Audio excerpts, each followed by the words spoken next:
Jadi maksudnya untuk kalimat yang efektif, dia harus memiliki kesatuan. Jadi satu ide pokok itu jelas. Jadi kalimatnya boleh panjang atau pendek, menggabungkan lebih dari satu kesatuan, bahkan dapat mempertentangkan kesatuan yang satu dengan yang lainnya, asalkan ide atau gagasan kalimatnya tunggal. Nah, di sini dulu kalian mungkin pernah bahas soal-soal tentang ide pokok ya. Nah, kalau ide pokoknya ada dua, itu kan nggak boleh. Jatuhnya kalimatnya nggak efektif. Jadi kalau kesatuan dia hanya memiliki satu ide pokok aja dalam satu paragraf, nggak boleh lebih. Kalau lebih itu dia nggak efektif kalimatnya. Kemudian yang kedua, dia harus padu atau harus koherensi. Jadi terjadinya hubungan yang padu antara unsur-unsur pembentuk kalimat. Jadi dia unsurnya kalau yang tidak efektif, dia tidak punya subjek. Nah, kalau tidak punya subjek ini tidak efektif, makanya makalah-makalah kalian yang kayak tadi nggak ada subjek, itu saya bilang itu nggak efektif ya, karena nggak ada subjek. Nah, itu harus ada subjek. Kalau nggak ada subjek, nggak efektif jatuhnya. Kemudian struktur kalimatnya rancu. Nah, rancu ini gimana? Jadi berantakan kalimatnya. Mungkin objek kan harusnya ada setelah predikat. Di sini objeknya sebelum predikat, misalnya kayak gitu. Nah, itu salah. Jatuhnya kalimatnya nggak efektif. Kemudian unsur SPO tidak berkaitan erat. Nah, ini juga menunjukkan dia tidak padu karena SPO-nya tidak berkaitan. Terus salah dalam pemakaian kata. Nah, itu pemakaian kata juga jadi kesalahan. Itu harus diteliti. Jadi contohnya di sini seperti ini, kalimat yang unsurnya tidak koheren. Saya punya rumah baru saja diperbaiki. Nah, dari sini aja kalian sudah bisa memahami ya. Jatuhnya kok kayak rancu gitu kalimatnya. Saya punya rumah baru saja diperbaiki. Ini maksudnya sayanya atau rumahnya yang diperbaiki atau barunya. Ini kan nggak jelas. Jatuhnya salah kalau kayak gini. Nah, yang benar, rumah saya baru saja diperbaiki. Seperti itu. Jadi kalau seperti ini urutannya jelas dan bisa dipahami. Kemudian keparalelan. Nah, ini paralel itu maksudnya harus berurutan, harus sesuai. Misalnya ada beberapa rincian. Nah, rinciannya itu harus sama. Misalnya seperti ini. Kegiatan di perpustakaan meliputi pembelian buku, membuat katalog, dan buku-buku diberi label. Nah, perincian ini kurang tepat kalau seperti ini. Jadi, harus seperti pada kalimat selanjutnya, kegiatan di perpustakaan meliputi pembelian buku. Nah, pembelian. Kedua harus pakai pe lagi. Jadi bukan pakai me. Kalau ini kan pe dan me. Jatuhnya nggak paralel ya. Jadi harus sama. Kalau di awal pe, di sini juga pe awalannya. Terus selanjutnya di sini pe lagi, pelabelan. Kalau di sini kan nggak ada buku-buku diberi label. Nah, harus paralel. Jadi kalau misalnya dia reduplikasi atau ulangan, harus reduplikasi semua kayak gitu. Kalau dia awalannya berupa me, harus me semua kayak gitu. Jadi itu paralel. Kemudian di sini ada penekanan. Maksudnya gimana? Jadi cara pemberian perlakuan khusus pada kata-kata. Kalau meletakkan kata ditonjolkan pada awal kata, ini cara untuk memberikan penekanan. Bulan Desember kita ujian akhir semester. Nah, yang ditekankan di sini bulan Desembernya dan itu taruh di awal. Kemudian yang selanjutnya melakukan pengulangan kata repetisi. Nah, di sini saya senang melihat panorama yang indah. Saya senang.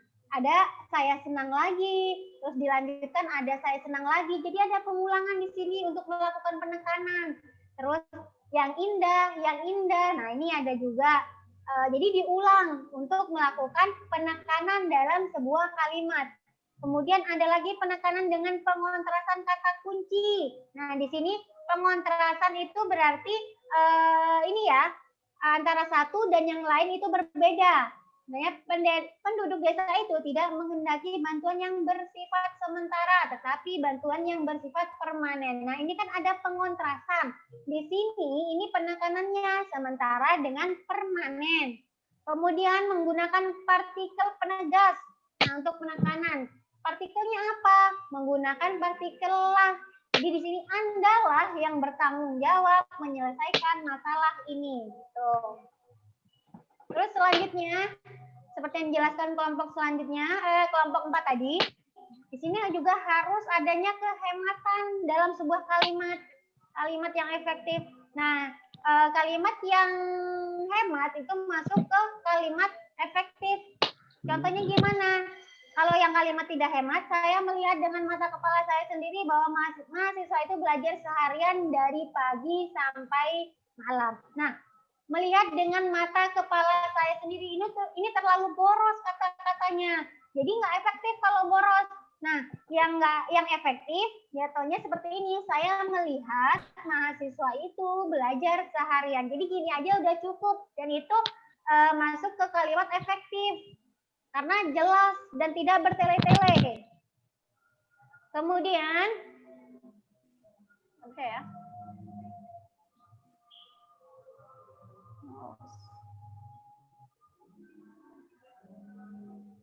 Tadi. Bentar. Macet ya. Kehematan udah. Logisan. Nah, selanjutnya ke logisan. Ini jadi kalimatnya juga harus logis, masuk akal. Kalau kayak gini karena lama tidak tinggal di asrama putra, anaknya semua laki-laki. Nah, ini kan nggak logis ya. Memangnya kenapa kalau tinggal di asrama putra, apa dia akan mempunyai anak laki-laki? Kan nggak mesti. Jadi itu nggak logis. Terus kepada Bapak, waktu dan tempat kami persilakan. Ini kan sama kayak yang pertanyaan sebelumnya ya, minggu lalu.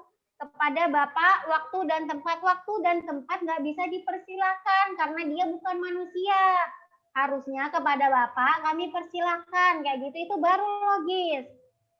Kemudian di sini ada beberapa kasus atau kalimat yang ini beberapa kasus kalimat tidak efektif. Di sini contohnya yang pertama, bagi dosen yang berhalangan hadir, harap diberitahu kepada sekretariat. Nah, ini kan nggak efektif kalau kayak gini. Yang efektif gimana? Dosen yang berhalangan hadir agar memberitahu sekretariat kayak gitu. Jadi dosen yang berhalangan untuk dosen yang berhalangan hadir, dia memberitahukan kepada sekretariat. Kemudian yang kedua, saya melihat kelakuan anak itu bingung. Nah, di sini maksudnya gimana? Saya yang bingung atau anaknya yang bingung kayak gitu. Nah, kalau kalimat seperti itu kan jadi nggak efektif. Jadi yang efektif gimana? Anak itu saya lihat kebingungan. Nah, itu yang efektif. Atau saya bingung melihat kelakuan anak itu. Gitu kan efektif. Terus di sini bebas parkir. Nah, ini bebas parkir juga maksudnya nggak efektif.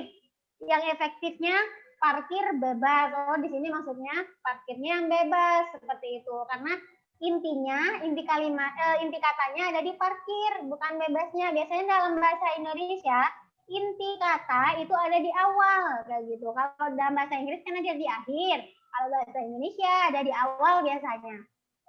Oke, sampai sini ada pertanyaan? Masalah kalimat efektif. Ada pertanyaan? Tidak? Ibu mau nanya dong. Silahkan. Yang tadi kan kalimat minor sama mayor itu nggak jelas ya artinya. Saya mau ituin sedikit. Kalimat minor itu yang kalimat yang hanya berisi predikat saja. Terus kalimat mayor itu yang mengandung minimal mengandung dua unsur yaitu subjek dan predikat. Tadi soalnya kan banyak yang itu susah gitu jelasinnya. Oke. Terus ada lagi? Udah sih itu aja. Ya? Oh iya. Oke, benar ya. Jadi kalau minor memang dia hanya memiliki satu fungsi aja. Sedangkan kalau yang mayor dia kan strukturnya lengkap, ada subjek, predikat, objek, keterangan kayak gitu. Kalau minor dia hanya berupa frasa kayak gitu. Jadi nggak ada klausa di dalam kayak gitu, itu udah benar. Oke, ada lagi? Bu, saya Bu. Iya. Tadi pertanyaan saya belum dapat jawaban yang pas, Bu. Yang mana? Yang ciri-ciri dari kalimat efektif dan apa perbedaan antara kalimat efektif dan tidak efektif. Oke. Kalau ciri-cirinya di sini kan sudah jelas ya, kalau kalimat efektif ini dia memiliki kesatuan, kepaduan, kepararelan, penekanan, kehematan, dan kelogisan. Nah, bedanya kalimat efektif dan tidak efektif. Kalau kalimat efektif itu sesuai dengan aturan, itu pasti ya, sesuai dengan aturan. Kalau tidak efektif, kalimatnya tidak sesuai aturan. Jadi tidak beraturannya gimana? Ya ini tadi dia tidak memiliki kesatuan, berarti ide pokoknya ada 2 atau ada 3, itu kan nggak boleh. Harus ada 1 aja ide pokoknya. Terus kalau yang kepaduan dia tidak padu, misalnya seperti ini, dia tidak punya subjek. Nah ini kan nggak efektif masuknya kalau nggak punya subjek. Terus strukturnya juga rancu kalimatnya. Terus unsur SPO-nya tidak berkaitan. Terus salah dalam pemakaian kata. Ini masuk ke kalimat tidak efektif. Jadi kalimat efektif tuh cara menganalisisnya banyak kayak gitu. Kemudian ada lagi nggak paralel. Jadi kalau dalam penulisan rincian itu kan harus paralel. Tadi saya bilang ya. Kalau nggak paralel seperti ini, pembelian buku, membuat katalog, buku-buku diberi label.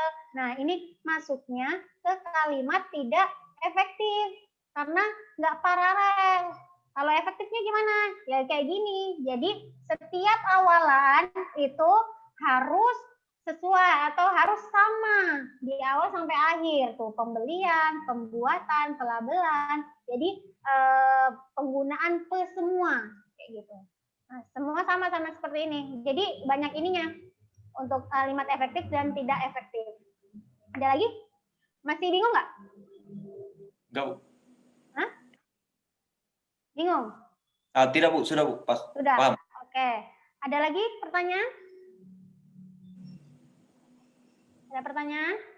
Cukup, Bu. Cukup? Cukup, Bu. Cukup. Berarti saya yang bertanya. Ya. Silahkan ini. Ini masalah tentang kalimat efektif. Nah, perbaiki kalimat ini. Rumahnya Bapak dosen itu bagus. Nah dulu, saya pilih dulu. Yang jawab dulu. Siapa ya?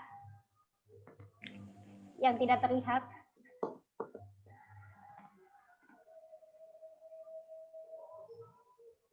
Lode ada Lode? Ada, Bu. Ada. Lode sering saya tanyain ya? Ya, Bu. Sering saya tanyain belum? Ini dari kemarin-kemarin?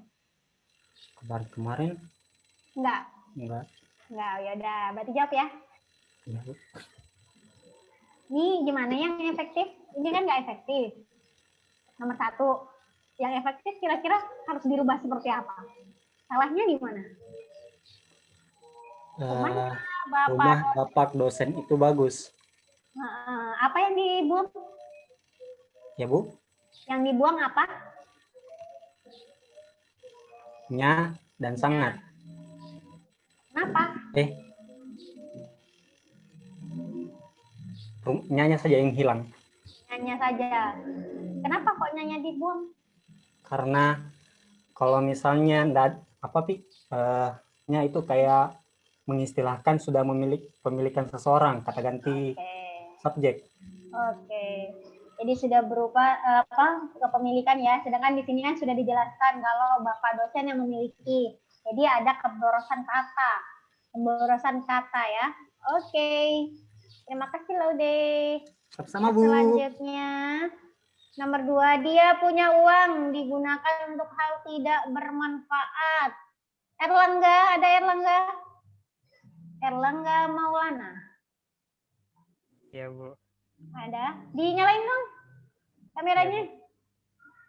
Ya, di sini sinyalnya kurang Oh ya bagus. udah. Ya udah nggak apa-apa. Kira-kira apa Erlangga? Yang tepat dari kalimat tidak efektif ini? Dia punya uang untuk hal yang tidak bermanfaat mungkin ya, Bu. Dia punya uang Untuk hal yang tidak bermanfaat. Dia punya uang untuk hal yang tidak bermanfaat. Yakin? Kenapa kok bisa gitu?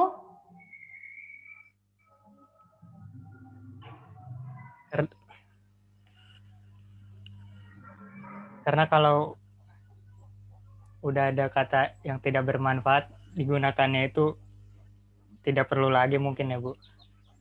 Nah, tapi di sini digunakan dan tidak bermanfaat itu suatu kata yang maknanya beda. Kalau dibuang salah satunya, jadi kalimatnya yang dijelaskan tuh apa pesan yang disampaikan nggak tersampaikan kayak gitu. Ini kan mau menjelaskan tentang uang, penggunaan uang, bahwa penggunaan uang itu tidak bermanfaat kayak gitu. Kalau dibuang salah satunya, otomatis kalimatnya malah nggak jelas. Kalau yang dibuang digunakan dan bermanfaat, kira-kira mana selain itu? Dia punya uang digunakan untuk yang tidak bermanfaat mungkin ya, Bu. Untuk yang tidak, halnya berarti? Iya, halnya mungkin. Kenapa bisa hal?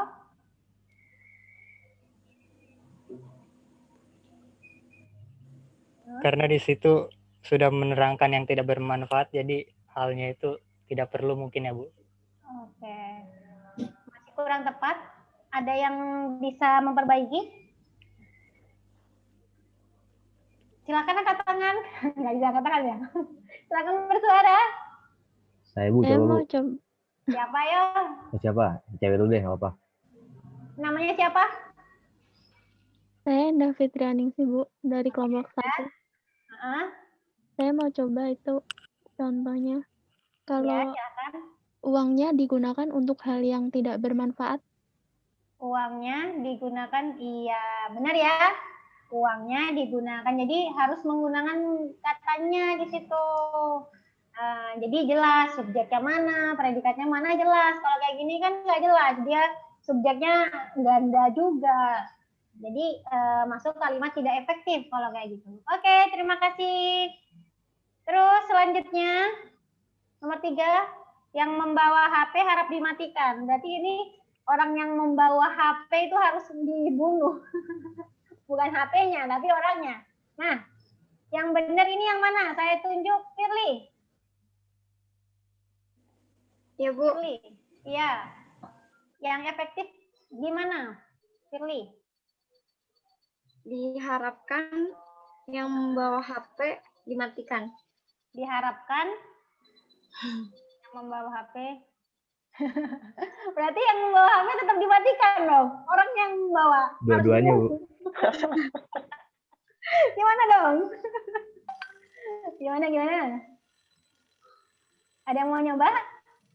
Mungkin gini Bu, saya Bu. HP harap dimatikan. Siapa ini? Namanya? Sebut nama yang mau Saya Bu. menjawab. Wahyu Bu. Wahyu. Mana nih Wahyu? Oh, saya cari orangnya. Di sini Bu. Wahyu Kultam. Nggak ada ininya sih, nggak ada gambarnya. Ya ini Bu, ada Bu. Ya, Wahyu. Mungkin harap yang membawa HP dimatikan. Harap yang membawa HP. Yang harap yang kenapa harapnya di awal? Bukan Bu. Harap. Saya. HP harap. Harap dimatikan. Jangan orangnya. HP harap dimatikan. HP-nya yang dibunuh. Iya. Gimana? Siapa nih? HP harap dimatikan, Bu. HP Harap dimatikan. Harap Saya, Bu. dimatikan. Iya, siapa yang jawab tahu? HP harap dimatikan. Ya benar, jadi nggak perlu yang membawa HP. Nggak perlu ini, jatuhnya nanti orangnya dong yang harus dimatikan, bukan HP-nya. Oke, kita lanjut nomor selanjutnya.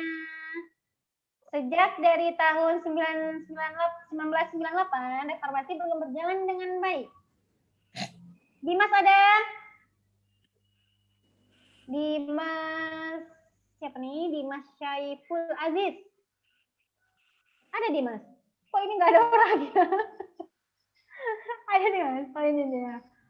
Maaf Bu, tadi ada tamu Bu. Oh iya. Silakan jawab. Nomor 4.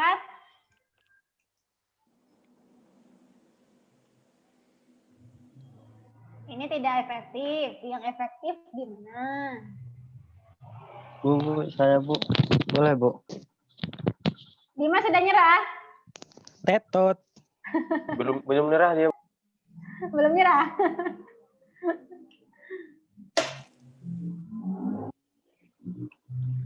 Belum nyerah, kan dulu berarti ya. Biar Dimas mencoba jawab dulu. Sejak tahun 1998, reformasi belum berjalan dengan baik. Berarti darinya dibuang? Iya. Iya.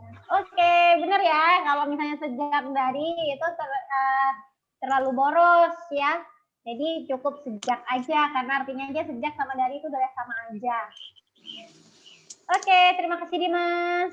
Ya, Yang Bu. terakhir, lukisan Sujiwo Tejo dipajang di ruang pameran. Siapa nih? Ntar saya pilih. Muhammad Gazi. Boleh Bu? Iya, Muhammad Gazi. Lukisan Sujewo dipajang di ruang pameran Bu. Gimana yang benar? Jadi nama belakangnya dihilangkan Bu, agar tidak pemborosan. Nah ini kan bukan kutipan. Kalau kutipan dibuang nama ininya, nama depannya. Tapi ini kan bukan kutipan, ini kalimat. Kalau kalimat sih tidak masalah, mau dipanjangin, mau dipendekin itu terserah. Kalau kutipan memang harus air aja, beda ya? Ya Bu. Jadi gimana yang benar? Lukisan Sujewo Tejo dipajang di pameran Bu. Di pameran. Yakin? Emang kalau pakai ruang nggak boleh? Kan tentunya pameran itu pasti banyak Bu. Kalau pertanyaannya inti kalimat, kayak tadi inti kalimat, ya benar memang ruangan itu cuman penjelas, jadi cukup diambil pameran aja.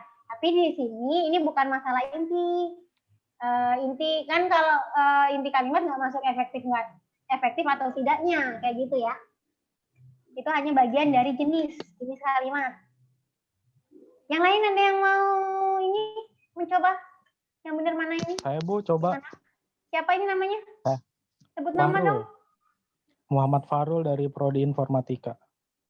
Oke, nggak di ini ya fotonya? Kuotanya nggak cukup nanti Bu buat siang. Oke. Gimana? Ruang pameran dipajang lukisan Sujiwo Tejo. Apa di ruang pameran ya? Di ruang pameran.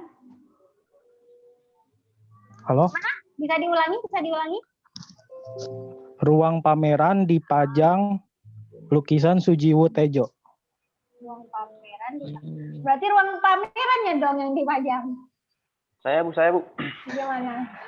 Siapa? Sebut nama. Saya Bu, Wahyu Gultom. Oke, Wahyu. Ruang pameran lukisan Sujiwo Tejo dipasang. Ruang pameran. Maksudnya gimana nih? Makin belibet nih saya, makin nggak paham. Bu, gaji boleh Bu. Garang dibuang Bu. Bu, gaji Bu. Iya, coba gaji. Di ruang pameran, lukisan Sujiwo Tejo dipajang. Benar. Di ruang pameran. Sama aja dong. Enggak, beda. Lukisan Sujiwo dipajang. Jadi nggak ada yang dihapus dong, diubah. Iya. Bu, Nggak ada yang dibuang, nggak ada. Saya Bu mau mencoba Bu. Ya udah. Udah benar Hampir ini. mendekati lah, hampir mendekati. Siapa tadi yang mau mencoba? Sudi Bu. Siapa namanya? Sudi. Budi? Ya. Itu dipajangnya harusnya disambung Bu. Kenapa Budi? Karena kata kerja, dia bukan kata tempat. Gimana? Dia kata kerja, dia bukan untuk menggambarkan keterangan tempat. Nah, sebenarnya udah benar, tapi alasannya kurang tepat. Oh, alasan kurang tepat. Iya. Kan di Pajang itu kata apa? Penggunaan di tadi gimana? Oh iya Bu. Dia kata kerja Bu. Di kata. Jadi di untuk kata kerja itu digabung. Terus? Jadinya di Pajang tuh digabung. Oke. Jadi di lokasi itu dipisah. Kalau bukan lokasi itu digabung. Tidak dipisah. Digabung kalau yang bukan lokasi ya. Ya, jadi di Pajang ini harusnya digabung. Jadi ini nggak perlu ada yang dibuang. Lukisan Sujiwo Tejo dipajang di ruang pameran. Karena ini kan lukisan Sujiwo Tejo itu subjek, dipajang predikat, di ruang pameran itu keterangan. Nah, keterangan ini posisinya boleh di depan, boleh di tengah, boleh di akhir, di mana aja boleh. Tapi sesuai konteks. Kalau mau ditaruh di depan, di ruang pameran lukisan Sujiwo Tejo dipajang. Ini juga nggak apa-apa, ada di depan. Tapi penulisannya harus tepat kayak tadi, di ruangnya itu harus dipisah, sedangkan yang dipajangnya itu harus digabung. Kayak gitu ya. Ya Bu. Oke. Sampai sini ada pertanyaan? Paham semua? Paham, Ciku. Paham, Bu. Sudah Bu, paham Bu. Oke, kalau tidak ada pertanyaan cukup sampai sini ya. Ya, Bu. Ya, Bu, untuk betul. yang kelompok selanjutnya, kelompok 5, jangan lupa pesan saya pengennya untuk rujukan tolong ini ya, tolong dibenarkan. Maksudnya saya pengen tahu kelompok 5 harus benar gitu, karena kelompok 1, 2, 3, 4 kemarin belum ada yang tepat masalah rujukan. Jadi saya pengen lihat untuk kelompok 5 harap benar gitu. Dan saya minta minimal rujukannya 10 ya. Tolong cari 10 ya, 10 rujukan. Entah itu dari mana aja terserah. Insyaallah, Bu. Oke. Terima kasih sampai sini. Kurang lebihnya saya mohon maaf. Terima kasih Bu. Sekian. Bu. Assalamualaikum warahmatullahi wabarakatuh. Terima kasih, Bu. Waalaikumsalam warahmatullahi wabarakatuh. Terima kasih Bu. Alhamdulillah. Waalaikumsalam.